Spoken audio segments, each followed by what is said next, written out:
Mon nom est Anna. Je suis née dans un village pauvre. La vie était toujours difficile. Les rêves semblaient loin. Ma mère était gentille. Elle travaillait toute la journée. Elle était toujours fatiguée, mais elle n'abandonnait jamais. Nous vivions dans une petite maison avec une seule pièce. Pas d'eau chaude, pas de lumière brillante. Je dormais par terre avec une vieille couverture. Le toit fuyait, mais je ne me plaignais jamais. À 14 ans, j'ai commencé à travailler. Je lavais la vaisselle, je portais des sacs lourds, je nettoyais le marché. Je prenais tous les petits travaux que je trouvais. Je ramenais de l'argent à la maison et le donnais à ma mère. Je ne demandais jamais rien.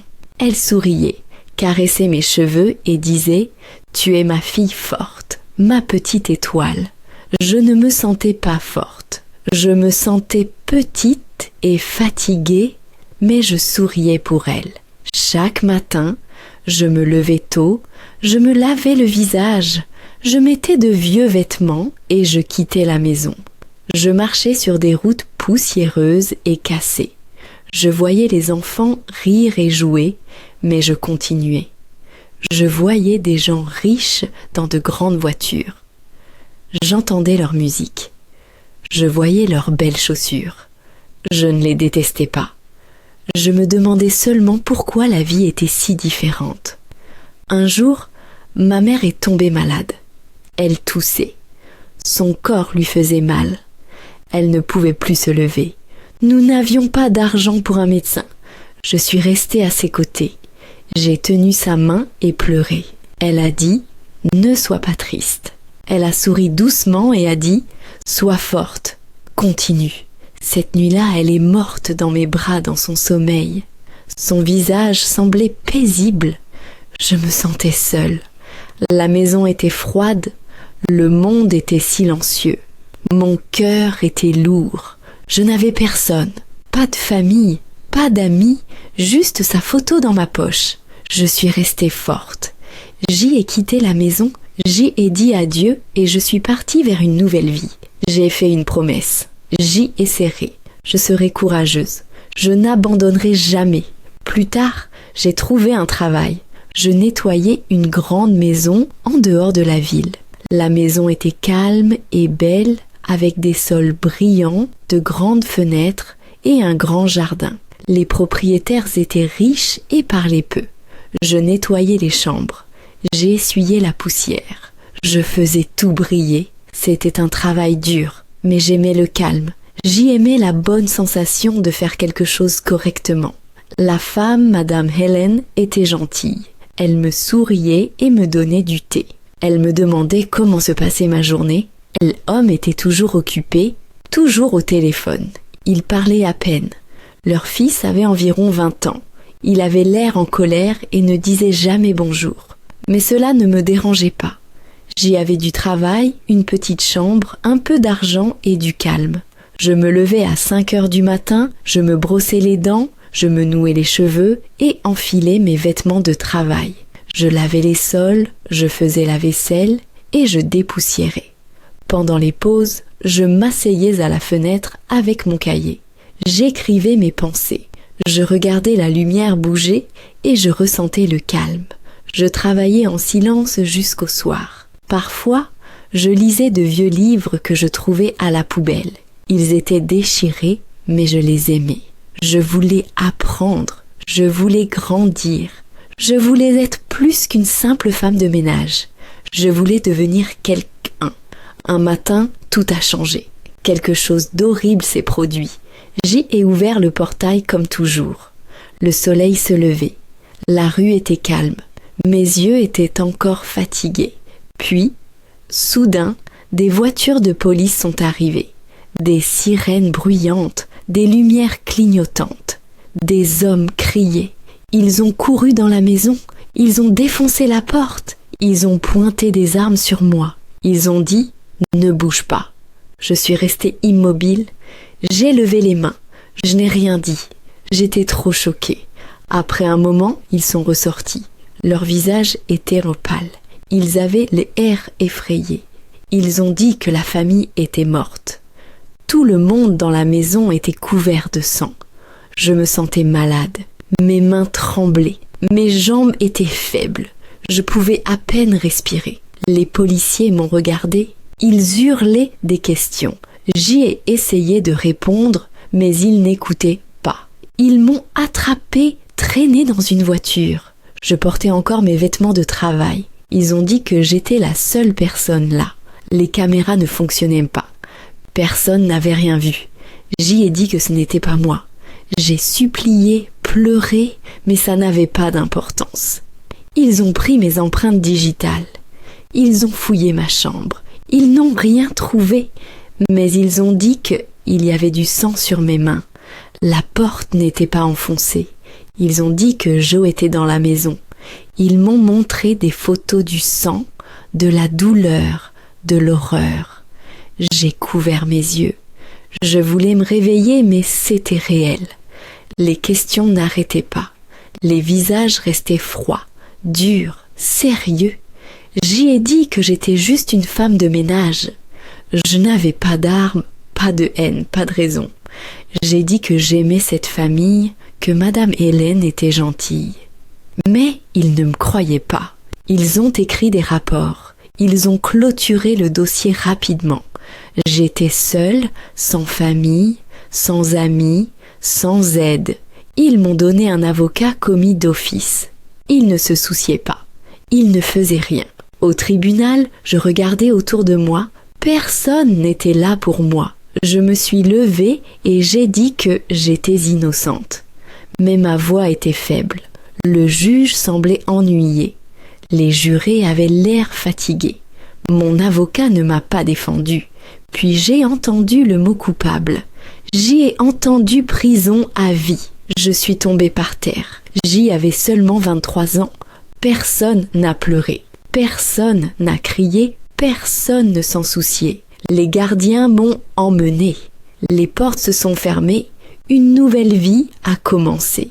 La prison était froide, sombre, bruyante, mais aussi pleine de silence. Les portes claquaient, les clés tintaient, les gardiens hurlaient, les lumières vacillaient. Je n'avais pas de mots, pas de sourire, pas de force, juste de la douleur. Ma cellule était petite. Un lit, une toilette, une lumière cassée, une porte lourde. Le matelas était mince, la couverture était rugueuse, l'oreiller était plat. Rien n'était doux. Je partageais la cellule avec une femme.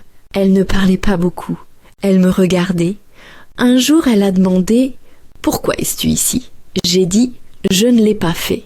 Elle a ri. Elle a dit « Nous disons tout ça ». Puis elle s'est retournée et s'est endormie. Cette nuit-là, je n'ai pas dormi. J'ai regardé le plafond. Je me suis rappelé la voix de ma mère. Elle disait « Même dans l'obscurité, tu peux trouver la lumière ». Je me suis accrochée à ses mots, à son amour, à son espoir. Je ne voulais pas mourir intérieurement. Je ne voulais pas devenir un fantôme. Je voulais vivre. Alors je me suis levée, j'ai essuyé mon visage, j'ai pris une profonde respiration et je me suis fait une promesse. Je vais survivre. Je ne savais pas comment. Je n'avais pas de plan. Mais j'avais une chose, son souvenir. En prison, le temps passe lentement. Une heure ressemble à un jour à un mois, une année à une éternité. Chaque matin, nous faisions la queue. Nous recevions de la mauvaise nourriture. Nous restions silencieuses ou entendions des cris. Certaines femmes pleuraient. Des autres se battaient. Des autres encore fixaient le mur perdu. Je restais silencieuse. Je restais calme. Je parlais peu. J'y observais. J'y écoutais. J'y apprenais. Un jour, j'ai découvert la bibliothèque de la prison. Elle était petite et poussiéreuse, avec de vieux livres, des chaises cassées et une atmosphère silencieuse. Le bibliothécaire était gentil. Un vieil homme aux yeux doux. Il ne posait pas beaucoup de questions. Il me donnait des livres. D'abord des faciles, puis des plus difficiles. Jour après jour, je lisais. Chaque mot me donnait de la force. Chaque page me donnait de la lumière. J'y apprenais à épeler, à écrire et à mieux parler. Puis, j'ai commencé à écrire des lettres. Pas pour quelqu'un, juste pour le monde, pour l'air, pour moi-même. J'y écrivais sur ma vie, sur ma mère, sur mon petit travail, sur la nuit où tout s'est brisé. J'écrivais sur la douleur, les rêves, les mensonges et le silence dans mon cœur. Certaines nuits, je pleurais, quand personne ne regardait, quand les murs semblaient trop proches. Mais je ne suis pas tombée, je n'ai pas abandonné. J'ai commencé à aider les autres, je les aidais à lire, je leur enseignais les lettres. J'écoutais leurs histoires. Beaucoup étaient blessés, beaucoup étaient perdus, mais ils n'étaient pas méchants. Juste oubliés. Les années passaient lentement comme une pluie lourde, froide comme des nuits de hiver. Mais je continuais. J'y ai arrêté de compter les jours. Je me concentrais seulement sur chaque moment, chaque respiration. Puis un jour, quelque chose a changé. Quelque chose de petit, mais plein d'espoir. Une aide est arrivée à la bibliothèque. Une jeune femme à la voix douce, au grand sourire et avec des livres à la main. Elle s'est assise et a demandé de l'aide. Elle avait besoin de quelqu'un pour réparer de vieux livres. J'y ai dit que je pouvais aider. J'y étais timide, silencieuse, mais elle a souri et dit merci. Elle a demandé mon histoire. Je ne savais pas quoi dire. Alors je lui ai donné mon cahier plein de pages. Elle a tout lu lentement. Ses yeux se sont remplis de larmes. Elle m'a regardé et dit « Cela doit être partagé ». J'ai dit « Personne ne s'en soucie ». Elle a dit « Moi je m'en soucie ». Ces deux mots ont ouvert quelque chose en moi. Elle a montré mon cahier à un avocat gentil. Il aidait les gens en prison. Il l'a lu. Il a posé des questions. Il a pris des notes. Puis il a dit « On essaie ». Je ne l'ai pas cru tout de suite. J'avais déjà entendu beaucoup de promesses vides, mais il est revenu encore et encore. Il a demandé des dossiers, des rapports, des photos et des empreintes digitales. Il a tout lu. Il a dit que quelque chose n'allait pas. L'histoire était fausse. La vérité était cachée. Lui et son équipe ont trouvé quelque chose. De l'ADN sur du verre brisé, sur la poignée de la porte, sur une tasse. Ce n'était pas le mien. Il appartenait à quelqu'un d'autre, quelqu'un que la famille connaissait, un ami du fils. Il avait des problèmes, drogue, argent, mensonges. Il a fui après le crime. Il a changé de nom, il est allé loin. Mais la vérité ne reste pas cachée pour toujours. Comme la lumière à travers les fissures, elle trouve un chemin. Un jour, l'avocat est venu me voir à la bibliothèque. Ses mains tremblaient, il souriait. Il a dit « Tu rentres à la maison ». J'y ai laissé tomber le livre que je tenais. Mes mains tremblaient, mon cœur battait vite. J'ai demandé « Êtes-vous sûr ?» Il a hoché la tête, ses yeux pleins de larmes. Il a dit « Tu es libre ». Après de nombreux hivers froids et des anniversaires solitaires, je suis enfin rentrée chez moi. Ils ont ouvert la cellule. Le gardien m'a regardé cette fois différemment. Son visage était plus doux. J'ai traversé le couloir. Certaines femmes applaudissaient, d'autres pleuraient. Certaines chuchotaient « Tu l'as fait ». D'autres disaient « Ne nous oublie pas ». J'ai hoché la tête. Mon cœur était plein. J'ai posé pour la première fois depuis des années le pied dehors. Le soleil touchait mon visage. Je n'avais pas de sac, pas de manteau, pas de valise, juste mon cahier et une profonde respiration. Personne ne m'attendait. Pas de mère, pas d'amis, pas de maison, juste le ciel. Mais je ne me sentais pas perdue. Je me sentais vivante. Je ressentais quelque chose que j'avais oublié, la liberté. Je me suis dit, ce n'est pas la fin, c'est juste le début. J'y étais devant la prison. Le soleil brillait. L'air sentait bon. Il n'y avait personne. Pas de famille. Personne ne criait mon nom. Je n'avais pas de téléphone. Pas d'argent. Juste un cahier à la main. J'ai regardé le ciel et j'ai souri un peu et j'ai commencé à marcher. La ville semblait nouvelle. Les gens marchaient vite, les voitures passaient. J'entendais de la musique au loin. Des enfants riaient, des oiseaux volaient au-dessus de moi. Je me suis assise sur un banc. J'ai regardé les gens vivre. Je me sentais étrange, heureuse et triste, pleine et vide. Mes jambes faisaient mal, mon ventre grognait, mais mon cœur battait encore. J'ai demandé à un homme de l'eau. Il n'a rien dit et est parti. Puis j'ai vu une petite boutique avec du pain à la fenêtre. Je suis entrée. Une femme se tenait derrière le comptoir. Elle avait l'air gentille. J'y ai dit « S'il vous plaît, j'ai faim, je n'ai pas d'argent ». Elle m'a regardé un moment et m'a donné un petit pain. Elle a versé du thé dans une tasse avec une petite souris dessus et a dit « Assieds-toi, mange, repose-toi ». Je l'ai remerciée. J'y ai failli pleurer. Je n'avais pas ressenti de gentillesse depuis longtemps. Le thé était chaud, le pain était tendre et j'ai ressenti de l'espoir à nouveau. Je lui ai dit « Je reviendrai et je te paierai un jour ». Elle a souri et a dit « Tu as déjà payé avec gentillesse ». Je suis sortie du magasin le cœur réchauffé. Chaque pas était comme un nouveau chapitre. Cette nuit-là, je n'avais pas d'endroit pour dormir. Alors j'ai marché jusqu'à ce que je trouve une petite église. La porte était ouverte. À l'intérieur, c'était calme. Il n'y avait personne, juste moi. Je me suis assise à l'arrière, fatiguée et gelée. Je me suis allongée par terre en serrant mon cahier. J'ai fermé les yeux et j'ai chuchoté « Merci ». Le lendemain matin, je me suis réveillée tôt. Je me suis étirée et j'ai souri. Puis je suis allée dans un petit parc pour chercher du travail. J'y ai demandé aux gens « Besoin d'aide ?» La plupart ont dit non, certains ne m'ont même pas regardé. Un homme m'a dit de partir. Puis un vieux monsieur avec un balai a dit « Viens ici ». Il nettoyait le parc chaque jour lentement et soigneusement. Il m'a tendu un balai. Il m'a montré comment balayer. Il a souri et dit « On travaille. Nous travaillons en silence. » Parfois, il fredonnait des chansons, parfois il racontait de petites blagues. À la fin de la journée, il m'a donné un sandwich et quelques pièces. Il a dit « Tu travailles dur, reviens demain ». Et je suis revenue. Chaque jour pendant des semaines, nous nettoyions et travaillions et apprenions. Il m'a dit « Tu as de fortes mains, un bon cœur, n'abandonne pas ». Je lui ai raconté mon histoire, la prison, la nuit où tout a changé. Il ne m'a pas jugé.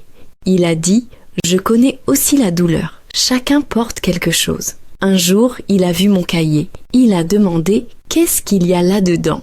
J'ai répondu « Mon histoire, mes pensées, ma vie. Écrire m'aide à respirer. » Il a hoché la tête. Les gens doivent l'entendre. Les gens ont besoin d'espoir. Il avait un ami, un enseignant dans un petit centre. Il m'a emmené là-bas et a dit « Cette fille a quelque chose à dire ». L'enseignante m'a souri. Elle a dit « Reviens la semaine prochaine ». Je suis rentrée chez moi et je me suis préparée. J'ai écrit et réécrit mes mots. Quand le jour est venu, je me suis tenue devant 12 personnes. J'étais nerveuse, mes mains étaient froides, mon cœur battait vite, mais j'ai parlé. J'y ai raconté ma mère, ma vie, la douleur, la prison. J'ai parlé de livres, d'espoir, de lumière dans l'obscurité. Ils ont écouté. Certains avaient les larmes aux yeux, d'autres se couvraient la bouche. Quand j'ai eu fini, une femme a applaudi, puis une autre, puis tout le monde. Ils m'ont prise dans leurs bras. Ils ont dit « Ton histoire est forte, continue ». Ce soir-là, je suis repartie chez moi avec de la lumière dans le cœur. Quelque chose de nouveau avait commencé. L'enseignante en a parlé à d'autres, et bientôt plus de gens ont voulu entendre mon histoire. J'y ai parlé dans des bibliothèques, dans des écoles, dans des petites salles avec des chaises pliantes. Partout où j'allais, je voyais de nouveaux visages, des cœurs ouverts. Certains pleuraient, d'autres applaudissaient, d'autres encore me prenaient dans leurs bras comme une sœur. Un soir, après un discours, une femme est venue avec un cahier. Elle a dit « Je suis écrivaine. Je veux t'aider à raconter ton histoire. Nous avons passé plusieurs jours ensemble. Nous avons parlé de tout, de mon enfance, de ma douleur, de mon espoir. » Elle écoutait.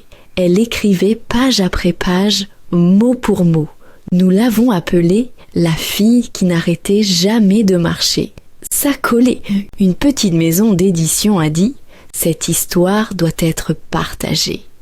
Je ne l'ai pas cru au début, mais un jour, j'ai vu mon nom sur la couverture. J'ai tenu le livre dans mes mains et j'ai pleuré. Je ne pouvais pas parler. Le livre est sorti lentement, un exemplaire après l'autre. Les gens l'ont lu, les gens l'ont partagé. Des inconnus m'ont écrit des lettres et des messages. Une femme a dit « Ma fille est en prison.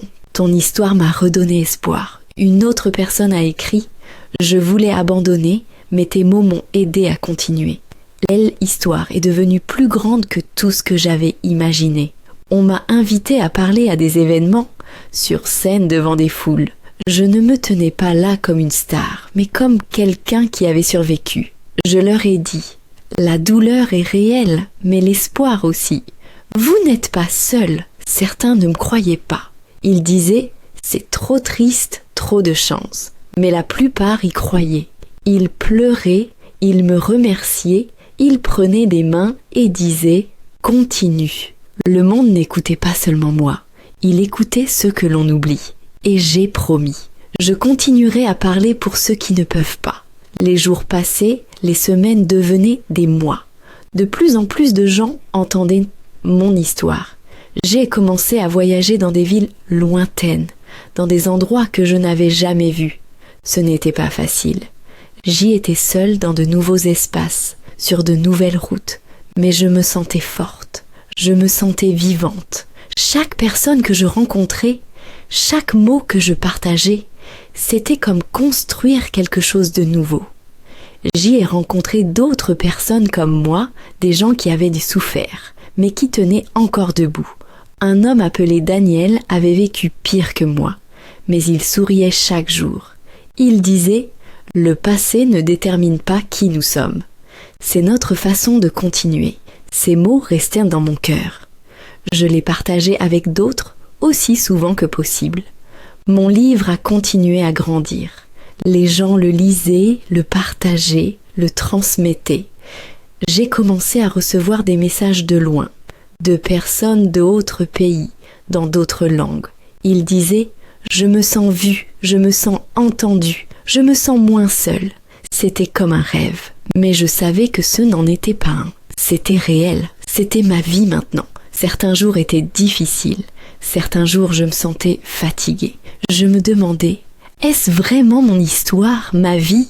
Mais chaque fois que quelqu'un me remerciait, je connaissais la réponse. Oui, c'est réel, c'est ma mission. C'est pourquoi j'ai continué. On m'a invité à de plus grands événements, dans des salles plus lumineuses, devant plus de gens. Une fois, j'ai parlé dans une université devant des centaines d'étudiants, les leaders de demain. J'y ai partagé mon histoire, ma douleur, mon espoir et pourquoi on ne doit jamais abandonner. Après mon discours, une jeune femme est venue vers moi, les larmes aux yeux.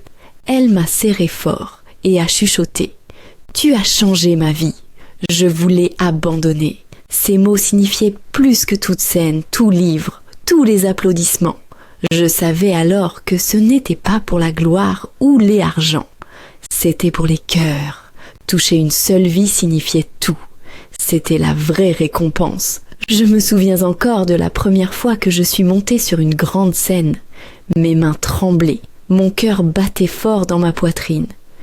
Je pouvais à peine parler, mais je pensais à mon chemin, à ma douleur, et j'ai commencé à parler. J'ai parlé de rester forte, de nuits sombres et de nouveaux matins, de l'espoir qui ne m'a jamais quittée, même quand tout le reste l'a fait. Après ce discours, quelque chose a changé. Les gens ont commencé à me traiter comme une héroïne. Mais je ne me sentais pas comme ça. J'étais juste une fille qui n'arrêtait jamais d'avancer. Une fille qui n'a pas laissé le monde lui voler l'espoir. Je ne voulais pas être célèbre. Je voulais juste partager ce que j'avais appris. D'autres invitations sont venues, et avec elles plus de questions. Comment as-tu survécu ? Ont-ils demandé. La réponse était simple, mais difficile à expliquer. Ce n'était pas une question de force, c'était une question de persévérance. Persévérer dans la croyance que les choses peuvent s'améliorer, que la tristesse ne dure pas éternellement, que je n'étais pas seule. Et quand je partageais ça, je le voyais dans les yeux des gens. Ils comprenaient. Pendant que je voyageais plus, je voyais la douleur en de nombreux endroits. J'ai rencontré des gens qui luttaient pour de la nourriture, pour la liberté, pour leur famille. J'ai vu des enfants sans maison, des gens vivant dans la rue, des mères attendant leurs fils en prison. J'ai compris que mon histoire n'était pas la seule qui comptait. Il y avait tellement de histoires que le monde devait entendre. Alors j'ai pris un nouvel engagement. Je voulais aider les autres, pas seulement parler. J'ai fondé un petit groupe, un endroit pour des gens comme moi, perdus, blessés ou oubliés. Nous offrions du soutien, nous partagions nos histoires et donnions de l'espoir. Au début, c'était petit, mais ça a commencé à grandir. Les gens ont commencé à croire à nouveau. J'y ai visité des prisons, j'ai parlé avec des familles, j'ai écouté leurs douleurs et j'ai partagé la mienne. Je leur ai dit « Vous n'êtes pas seuls, vous comptez ». Chaque fois que je donnais une petite lumière à quelqu'un, je sentais mon propre cœur guérir. Ce n'était plus seulement mon chemin, c'était le nôtre. Ensemble, j'ai rencontré des jeunes filles et garçons qui avaient tant vécu. Certains avaient tout perdu, certains avaient été en prison, certains avaient peur de rêver. Je leur ai dit « Vous pouvez changer votre histoire, vous pouvez vous relever ». Et ils m'ont cru, ils ont avancé lentement, avec courage. Un jour, j'ai reçu une lettre d'une mère. Son fils était en prison. Elle écrivait « Tu m'as redonné de l'espoir ». Il écrit à nouveau, il rêve à nouveau. Cette lettre m'a fait pleurer parce que ce n'était plus juste à propos de moi. C'était à propos de nous tous. J'y ai continué à écrire, j'y ai continué à parler, j'y ai continué à aider. Je ne savais pas où cela me mènerait, mais je savais que je devais continuer. Chaque fois que quelqu'un trouvait de l'espoir dans mes mots, tout en valait la peine. Je n'étais plus juste la fille qu'on avait enfermée, j'étais devenue plus. Les années passées, je rencontrais plus de gens, j'entendais plus de histoires, je partageais plus d'espoir. Chaque jour, j'apprenais quelque chose de nouveau sur la force, sur la vie, sur la guérison. Je ne survivais plus simplement. Je guidais les autres et dans chaque sourire, dans chaque larme de joie, je voyais la raison pour laquelle j'étais encore là. À travers la douleur, j'avais trouvé un sens. À travers la souffrance, j'avais trouvé la paix. J'étais passée par l'obscurité, mais maintenant je vivais dans la lumière. Merci d'avoir été avec Histoire française. N'oublie pas de liker, de t'abonner et de continuer à apprendre avec des histoires.